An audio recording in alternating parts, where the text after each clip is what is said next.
akabazo hagati aho kuvuga ngo wagiye mu bapfumu ese abo bapfumu kuko twe tubyumva abantu babivuga ese wowe wabagiyemo uzi uko bakora ese koko barakora ibintu byabo birakora ese ibyo baguhaga kuko wabonaga ko byakoze cyangwa ni kwa kundi biba abantu bashaka kurya amafaranga y'abantu tubwira ukuntu wowe wabibayemo ukuntu bize abapfumu rero ntabwo bakora nkurikije nuko nabonye Imana nkurikije n'ibyo naciyemo ntabwo abapfumu bakora iyo abapfumu bajya kuba bakora mba narubatse etaje ko amafaranga naryaga abagabo yari menshi amafaranga nabakuragamo na telefone zabo natwaraga byari byinshi ku ruhande rumwe ntabwo abapfumu nta kintu bashoboye kandi ushobora kujyayo uyu munsi ukabona hari akantu kamwe ariko utahira ko ngako nta kintu na kimwe bitanga kuko ngewe igihe nabazengurutsemo kandi ntabwo najyaga mbajya mfite 50,000 cyangwa mfite 30 oya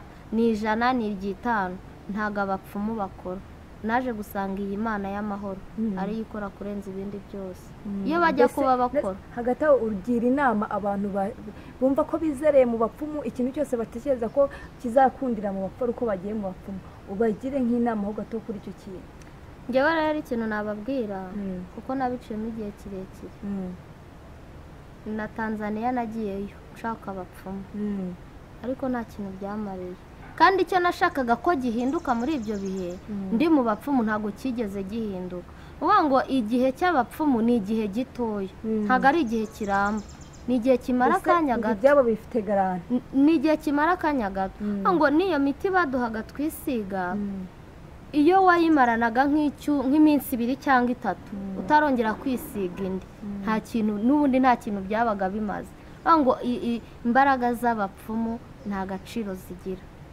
ntako nigeze mbona kuko iyo njya kukabona mba ndi hejuru cyane ku rwego rukomeye hari umukobwa uri hariya hanze we yumva ko nimugoroba nihagera ari we kubitemo akaminike akigira gushaka amafaranga yesize nawe ya miti uwo mukobwa uramugira iyihe nama nkawe wabibayemo waciye muri ubwo buzima uwo mukobwa utekereza ko ubuzima bwe ari aho buzingiye aka kanya nkawe Renata uramugira iyihe nama yewe rero inama namugira kuko nabivuyemo inama namugira izi saha nagira uwo ari we wese waciye muri ibyo bintu nuko yabivamo agasenga agakurikira Imana bamwe baravuga ngo ibya Yesu ni ku murongo nibyo koko ni ku murongo ariko iyo wanye n'Imana hari igihe ujya ku murongo hafi ikagutabara kandi nabonye iyo ujya ukizwa iyo itabanje kugukanda ikorohereza imisonga ariko naje gusanga ibyayo kubigumamo bimara igihe kirekire naje gusanga ibyayo kubitindamo bimara igihe kirekire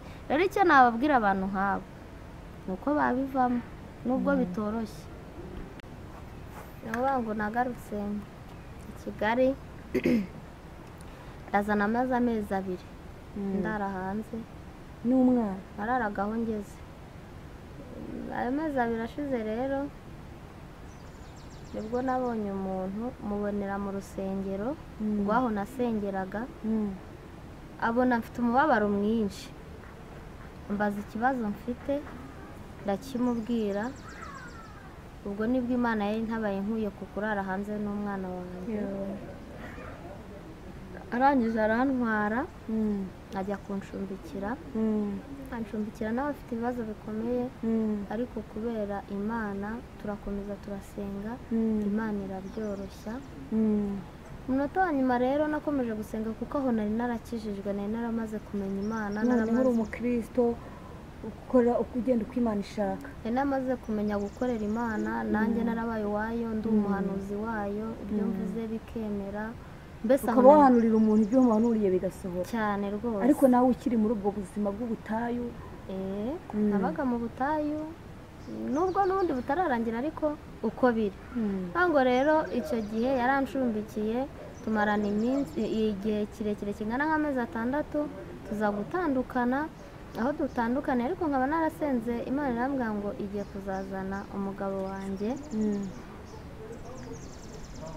yaraje koko aza kuri uwo mudamu kuko yari azi ko nta babyeyi ngira aza kuri uwo mudamu asanga turi kubana nawe uyu ni mama wanjye aho nabaga nabwo inzara yaratwica ko ikigeragezo cy'inzara cyari kitaravaho akigaruka uwo mugabo se w'umwana wanjye rero nibwo natangiye kurya, akajya azana amafaranga, akajya azana ibyo kurya, yego akaza akabahahira aho ngaho mwari muri, akaza akaduhahira, yego mbona ko ubuzima bwemeye. Ariko ndagira ngo mbabwire ngo mwe muri kunyumva, iyo Imana igufiteho umugambi n'ubundi bikugerageza ntibibura, n'ubundi intambara zirahaba, ibigeragezo. Ngo umudamu Imana yaramutabaye kubw'icyo yari yakoze cyo kuncumbikira. kuba kuri uwo mudamu cyangwa uwo mugabo yaje kugukuraho arakujyana? Oya, ntabwo yantwaye, twari dufite gahunda yo gusezerana. Ngera igihe mpura n'umuryango ariko wiwe, ariko ku munota wa nyuma uwo mudamu amaze kubona amafaranga aza kunyirukana nawe. Anyirukanye rero njya kureba se w'umwana ngo ndebe ko hari icyo yamfasha. Mpageze nsanga yararanye n'umukobwa. Mpamagara pasiteri wanjye arambwira ati wowe komera, Imana muri kumwe, ugiye kubona amafaranga, utangire noneho ubuzima bwo kubaho n'umwana wawe ufite amafaranga. Ndavuga nti ibi ni Imana ibimbwiye. Nava mpaye 200,000 mpita nkodesha inzu n'ubundi hahandi Kimihurura, ariko noneho nyikodesha ntari muri gahunda y'abagabo, ndi muri gahunda yo gusenga, ndi muri gahunda y'Imana, mbanye n'Imana koko. 200,000 nakodeshejemo inzu, nshaka ibikoresho, nshaka n'utuntu two gucuruza, ariko ntucuruje turahomba. Umeza nsenga Imana, ariko rero icyo nshaka ni uko ndengera byibura uyu mugabo ukamugarura akaza tukabana. Njye nibyo numvaga nshaka, ko numvaga nariyegura Imana, ariko nshaka kuba mfite umuntu turi kumwe. Umugabo kuvuga ngo umugabo koko yaraje nk'uko Imana yari yabimbwiye, araza. Nabaga mu nzu ya chambrette, akodesa inzu y'ibyumba 2 na salo n'umwana, azana ibikoresho byose, ariko yaje atari mu mugambi w'Imana. Kandi wasenzura yibwira ngo nshaka umugabo wanjye ko ati ndamugwaye. Njyewe isengesho nari mfite ntekereza ko nasenze nabi, kubera yuko yaje n'ubundi yongera agenda, narayitose. Hari ukuntu abantu dusenga tukagira ngo koko uburyo turimo bwo gusenga nibwo, cyangwa se ni uburyo bwemewe, ugasenga utota Imana. Hakabaho ikintu bavuga ngo hari igihe uyitota ikaguha fatwa, yari kuguha akira ikaguhereza fatwa. Nanjye rero icyambayeho nicyo ngicyo, yamaye fatwa. Ntabwo yamaye ngo nakira, ahubwo yamaye fatwa, kuko nari nayirembeje. Nzanira umugabo ndamukeneye, ntabwo nzabumva umusozi wose najyagaho, n'urusengero rwose najyagaho, ntibampanurire ko umugabo wanjye aje. Numvaga aho hantu badasenga, numvaga nshaka ko bambwira koko ko agiye kuza. Igeraho noneho biba nka korasi, aho ngeze hose bakambwira ngo umugabo araje, mugiye gukora ubukwe. Ni ukuri umugabo yaraje pe, ariko aza nzaniye ikindi kibazo. Araza twamaranye amezi 4, ukuri ibintu byose yari yabizanye, yarangaburiraga, ariko mu mezi 4 umukobwa nawe nasanzeyo cya gihe nababwiye, yari umugande, yaragiye iwabo. Muri ayo mezi 4 nibwo yagarutse. Amaze kugaruka rero mu mezi 4 navuye mu rugo n'umwana wanjye ngiye gusengera umuntu Igikondo, wari umpamagaye. Kuko urumva icyo nari maze gukizwa neza, abantu banzi ko nsenga, banziho ko nshobora gusenga nkagufasha mu kibazo, tugasenga Imana igakora. Umuntu yari ampamagaye Igikondo, ndagenda njyayo, mazeyo nk'iminota 30. Mudamu wajyaga mfasha akangaburira arambwira ngo mugiye kwimuka. Nambwa ngo ya ko umugabo yazinze, fata motuzi. Utabizi atarigize naguteguza ko mugiye kwimuka, wumva baragwamagati ari kwimuka? Ntabyo nari nzi, ntabyo yari yabimbwiye, ahubwo yari yavuganye na yandaya ye ivuye i Bugande. Nafashe moto, nahageze imodoka imaze iminota 20 igiye. Cyakora utuntu yasanze mfite ntatwe yatwaye ibyo yazanye, arigendera. Amaze kugenda nongera gusubira hasi kandi kujya kongera gushaka yanzu, ariko ntekereza ko ikibazo yazanye ni kimwe, yari asize anteye inda. Ukuvuga ngo yanteye inda, arangije aragenda. Ubwo ngiye kubyara umwana wa kabiri, n'undi akiri muto. Imara kubimenya rero nashakishije uburyo bwo kuyikuramo, kandi nari umukristo, narasenze pe. nshaka uburyo bwo kuyikuramo kuko naramuhamagaraga ntanyitabe, namuhamagara ntavuge, akabaho igihe anantutse. Umuntu yambaye ibihumbi 30, nubwo ati ndaguha n'umuganga ukuramo iyo nda. Mbanza njya gusenga mbaza Imana, umuntu arambwira ngo iyo nda nuyikuramo uzapfana nayo. Ubwoba buranyica kuko nari maze kumenya uko Imana ikora, nari maze kumenya imiterere y'Imana, nari maze kumenya ifuhe ry'Imana ku muntu uyikunda unayikorera. Nahise mfata bya bihumbi 30 mbihahamo, irangije irampisha. Nta muntu wigeze umenya ko iyo nda nyifite. Nagiraga icyumba cyakoraga ku wa mbere, abantu barazaga tugasenga ari ukubyina nkabyina, guhanura ngahanura. Irampisha igihe kimwe rero irambwira ngo indinze gereza y'igihe kirekire. Ariko nkava se sinyitwara abagabo b'abandi. Wibazaga ko ako kanya kiri kubwira ngo gereza, wibaza ko iyo gereza izava hehe, ko nta bintu bihabanye nawe gikora? Wowe watekerezaga iki? Byambereye urujijo, ariko mbiharira, ndayibiharira. Yanda rero nayo ntago nigeze nipimisha. Abana banjye mfite 2 bari mu rugo, ntago nigeze nipimisha. Nababyaye ntaripimishije. Ni cya kintu Imana ibifiteho umugambi. Iyo yavuganye nawe ko izakurengerera kurengera, narayitwaye ndangera amezi 8.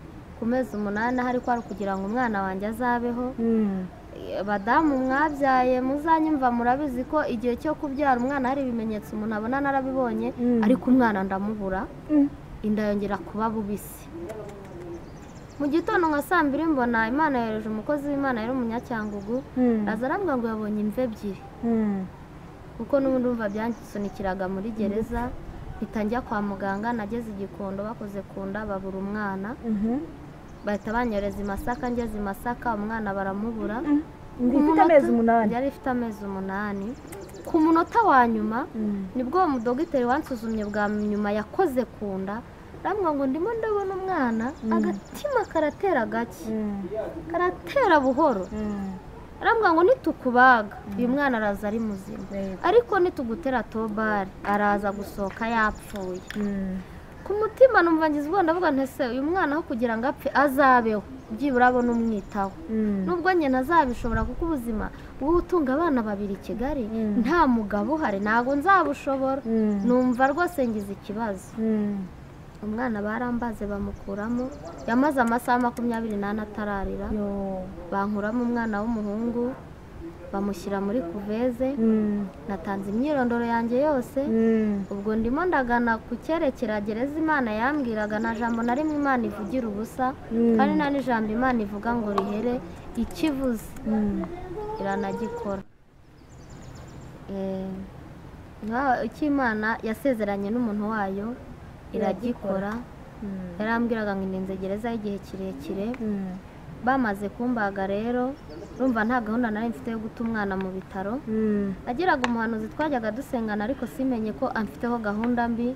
Ngo yabonaga nsenga akabona ndasengera abantu benshi kandi bakomeye bagasubizwa, asaba Imana ngo nzajye muri gereza. Hari abantu batajya bemera yuko umuntu ashobora kandi yitwa umuhanuzi, yitwa umukozi w'Imana, ariko wowe afata ibyawe akabizirika bimwe na bimwe.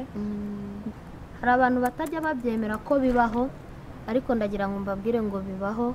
Iyo njya kuba ntarasenze ngo Imana ivugane nanjye, cyangwa se ntarakijijwe, ubu mba ndi mageragere.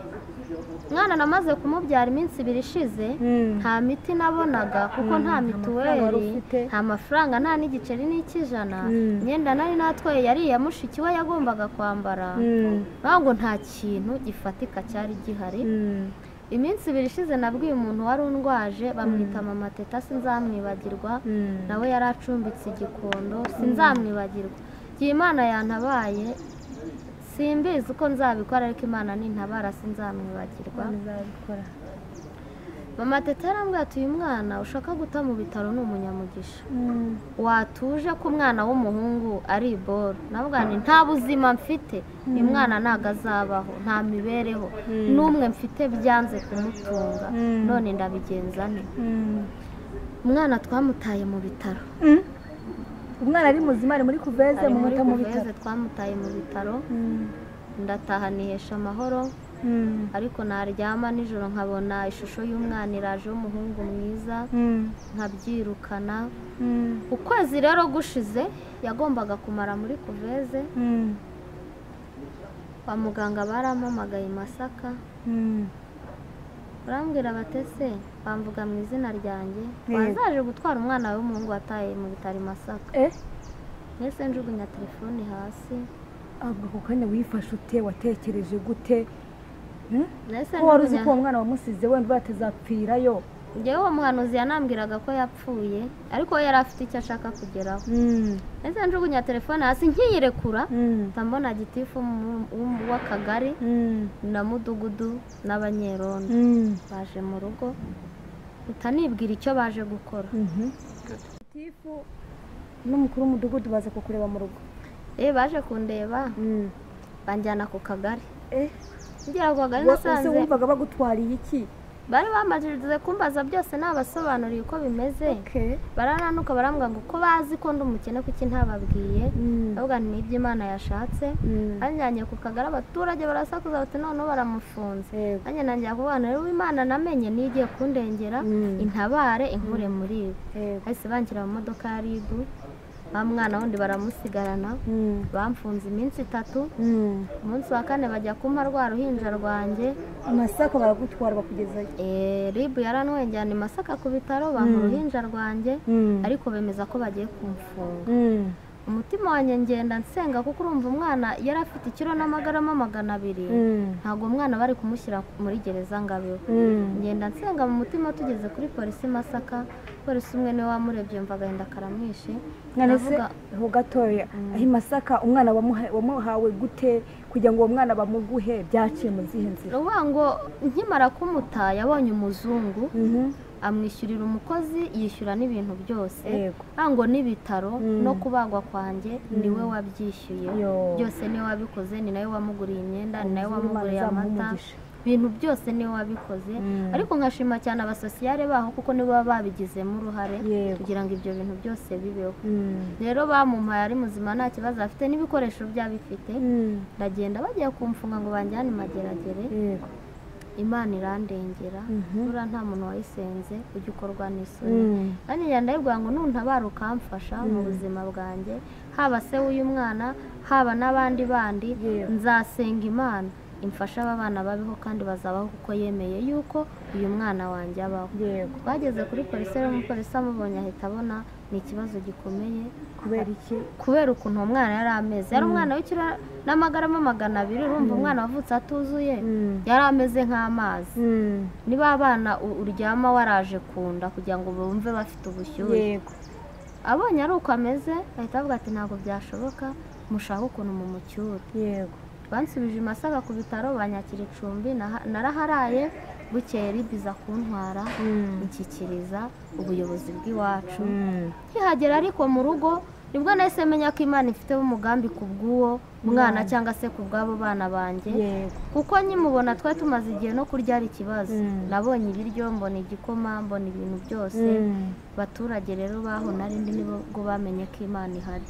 Ubwo bamenye ko Imana ko Imana wasenze koko. Kuko bumvaga ko nataye umwana kwa muganga bakumva ni icyaha gikomeye kandi nawe ubyumvise koko wabitekereza. Kandi uzi ko umuntu yari maze iminsi kubwira ko ikurinza gereza igihe kirekire. Uzi ko n'umuntu yamenye Imana ari umusenzi ari umuhanuzi irirwana n'abantu cyabaga ari ikibazo.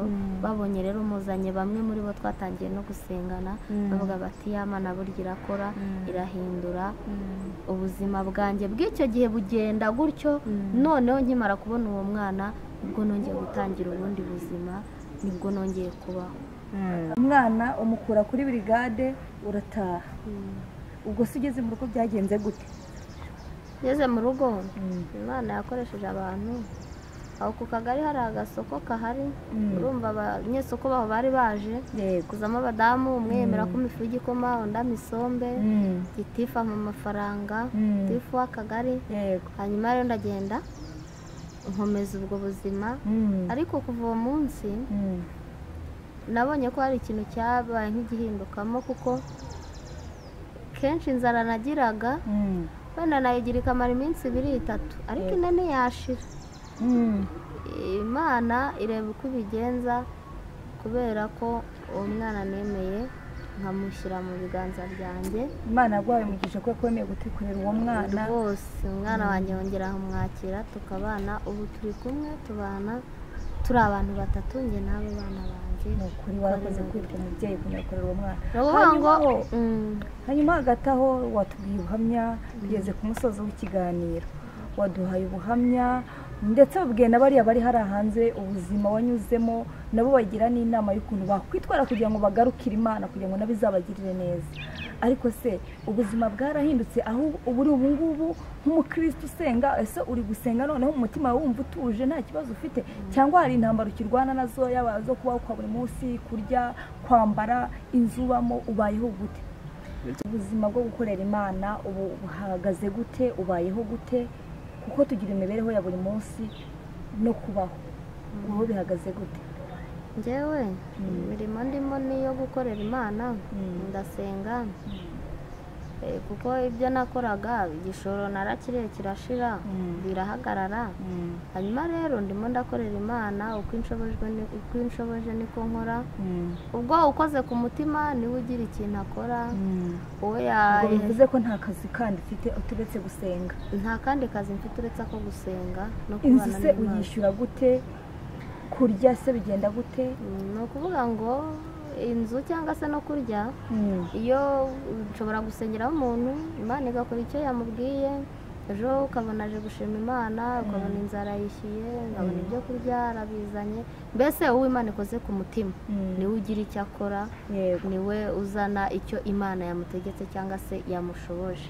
Nubwo buzima mbayemo. Ariko mu rugo ahantu utuye umeze ute, ubayeho gute? Ese inzu irishyuye? Ese ufite ikibazo kimeze gute? Kuko abantu abagukurikiye hano kuri Agatangaza TV bifuza kumenya ubuzima urimo none aha n'ubuzima uhagazemo, kuko wenda hari uwo Uwiteka yakora ku mutima akaba turiya muntu ndashaka kugira umugisha mukoreraho.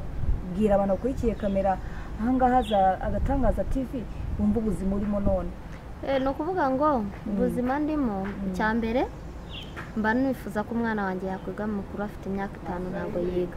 Hanyuma ikindi cya kabiri, njyewe ubu maze iminsi 2 ndi hanze, uretse ko nyine baragusohoye se cyangwa n'ikindi kibazo cyabaye? Baransohoye kubera kubura amafaranga yo kwishyura inzu. Amafaranga ntayo, ariko ndacyasenga Imana ngo ndebe ko hari icyo yahindura, kandi ndayizenze ko hari icyo igomba gukora. Igomba kubikora kuko Imana twiringiye ntabwo ari Imana ibeshya cyangwa ngo itererane umuntu, kuko simwe si kabiri uyibonye mu bintu bitandukanye. Rero hari umuntu uri hariya hanze avuga ati uriya muntu nabonye ubuhamya bwe buramfasha, niteguye kuba hari ikintu namufasha nanjye nkamukorera nk'umugisha. Ese umuntu agushaka, wenda ashaka kukuvugisha, wenda afite nka 500 cyangwa 1000 ashaka kuba yakukoreraho umugisha, ese nimero yakoresha kugira ngo uwo mugisha ashaka gukoreraho kikugereho ni iyihe? Yibwira abakurikiye kamera hano za Gatangaza TV. Nimero yanjye ni 078 27 80 580. Ongera uyisubiremo. 078 27 80 580. Iyo nimero ikoresha kuri mobile money? Nyikoresha kuri mobile money, ariko nta WhatsApp, naga telefone gato, nta WhatsApp ngira. Yego. Imana iguhe umugisha ko wemeye kwitabira ubutumire bwacu. Ni ukuri Yesu abane nawe kandi icyo umutima wawe ushaka akiguhe. Bakunzi ba Agatangaza TV, twari kumwe n'umutumirwa, ikiganiro cyacu kirangiriye aha, ariko tuzakomeza no gutaha.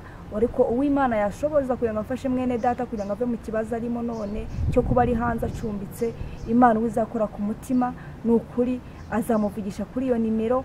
Ariko nanone hari abari batashobora guhamagara kuri iyo nimero bakifuza kuba bakoresha WhatsApp, watuvugisha ku Gatangaza TV. ni Shadia, nimero zanjye ziriho, wamvugisha ubundi ubutumwa ushaka guhereza uyu muvandimwe nkabumugezaho nta kibazo. Ibindi Imana iduhana umugisha. Ciao ciao. Rakoze.